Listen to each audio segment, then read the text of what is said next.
Ashamaa harka fuunee kabajamtoota hordoftoota fi daawwattoota Oromiyaa Global Media kun sagantaa oduu Oromiyaa Global Mediaati oduu waliin Anibsaa Gadaati. Dura dursuun hangafoota oduu.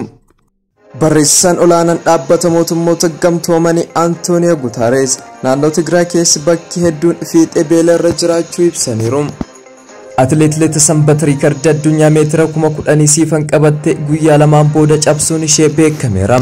Mootummaan Jarman gargaarsa namoomaa yeroo hatamtamaaf kan oolu deeggarsa yuuroo miliyoona 8.5 Itoophiyaaf kennee jira. Lammiileen biyya Suudaan kumaan lakkaaman magaalaa Kaartum keessatti hiriira mormii bahanii jiru. Abbootiin seeraa dhimma ajaja waraanaa duraanii Boosniyaa ilaaluu jalqabu dhaabbanni mootummoota gamtoomanii gabaaseera.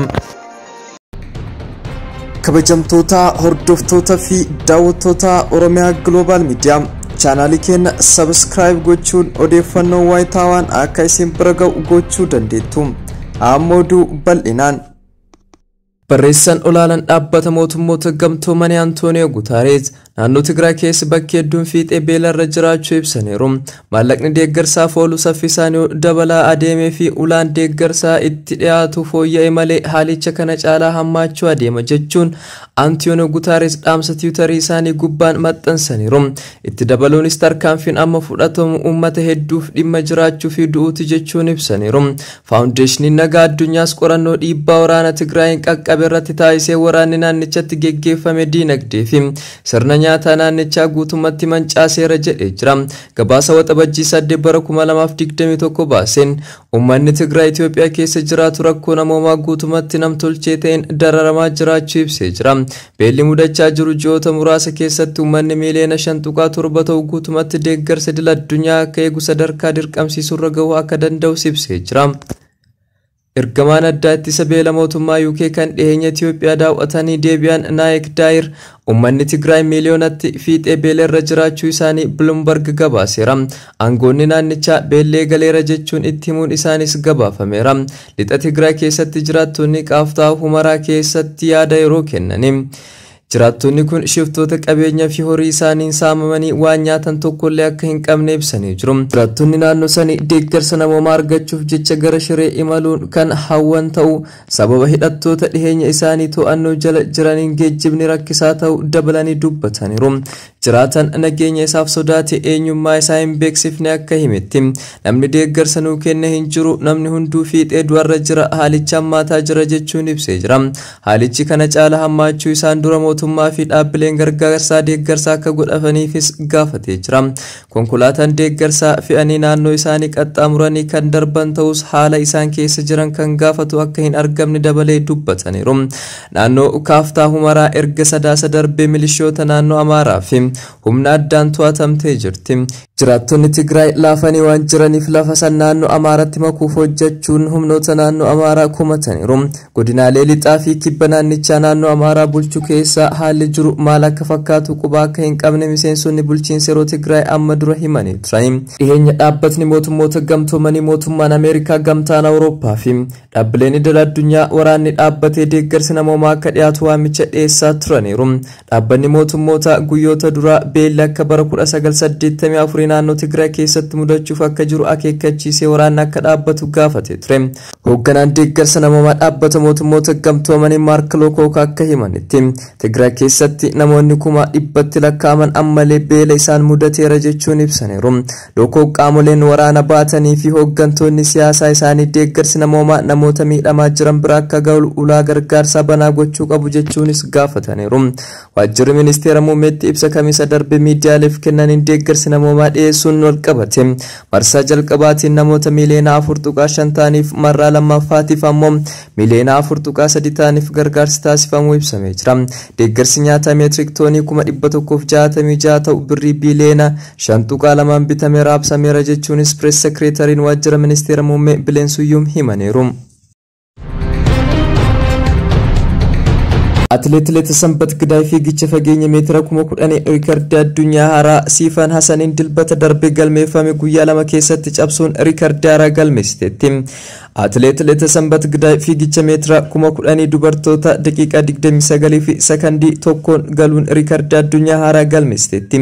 Siifaan riikardii addunyaa fiigicha fageenya 10,000 dubartoota kanaan dura atileet Almaaz Ayyaanaatiin qabamee ture sekondii 10 oliin fooyyessuun dilbata riikardii haaraa galmeessitee kan turte. Atileet Siifaan fiigicha meetira 10,000 kan daqiiqaa 29 fi sekondii 6 yoo galtu atileet Almaaz Ayyaanaa kanaan dura olompikii bara 2016 irratti daqiiqaa 29 fi sekondii 17 galmeessuun hanga har'aatti riikardii qabattee turte.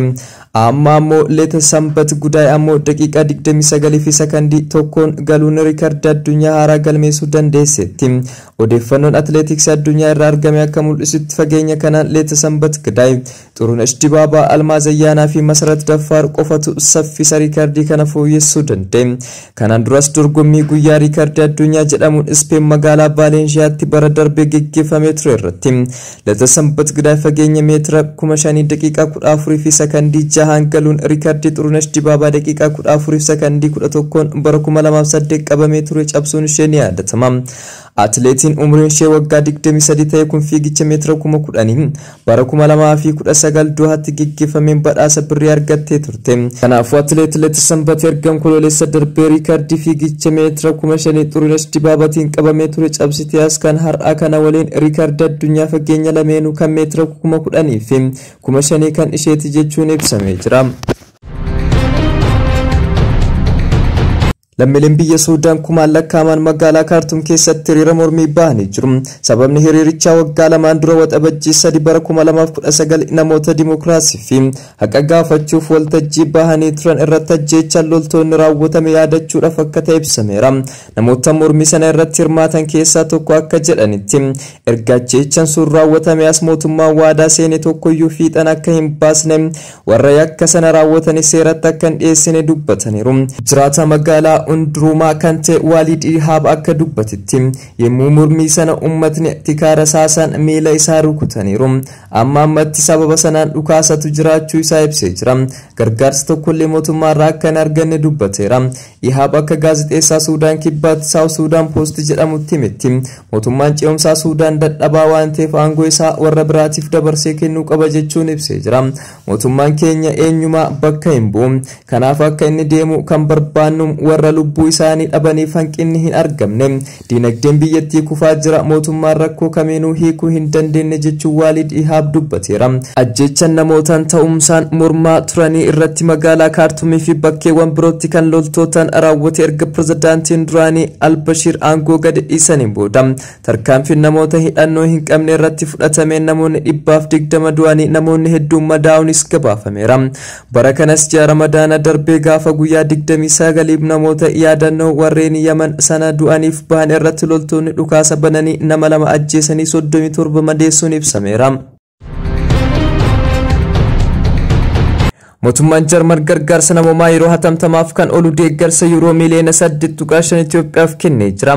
Akka gabaasni gargaraa ibsetti Jarman gargaarsicha kan goote karaa sagantaa midhaan nyaataa addunyaa WFP'tiin akka ta'e gabaafameera.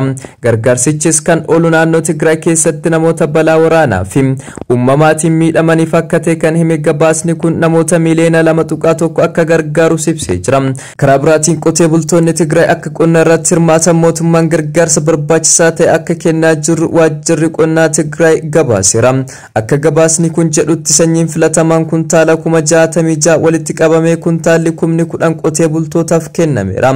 Xaa'oo qotee bultootaaf kennamuuf karoorfame kuntaalli 800 keessaa 300 Tigraay gahee jira.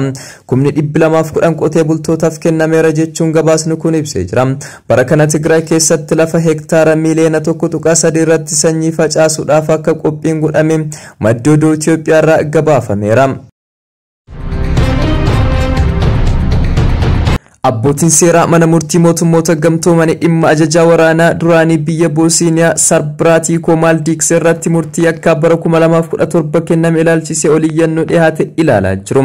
Raatiko Maaldik yeroo ammaa nama waggaa 78 yommuu ta'an ajjeechaa bara 1992 hamma 95 musliimoota Sarbiinikaa 8,000 ta'an irratti raawwatameen dhimma walqabatee yakkamanii bara jireenya isaanii mana hidhaatti akka dabarsan itti murtaa'e ture. Haa ta'u malee abukaatoon isaanii murticha dhimmichi dogongora seeraatii fi dhugaa qaba jechuudhaan oliyyannoo dhiyeessaniin Maaldiik akka gadi lakkisaman yookiin dhimmi isaanii akka irra deebi'amee ilaalamu gaafataniiru.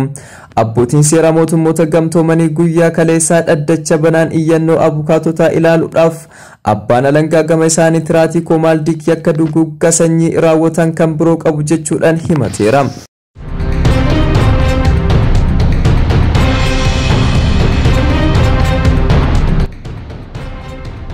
kabajamtoota hordoftoota fi daawwattoota keenya oduun sa'aatii kanaaf qabannee dhiyaanne kana fakkaata. sagantaa Oromiyaa Global Media Afaan wajjin turtii gaarii.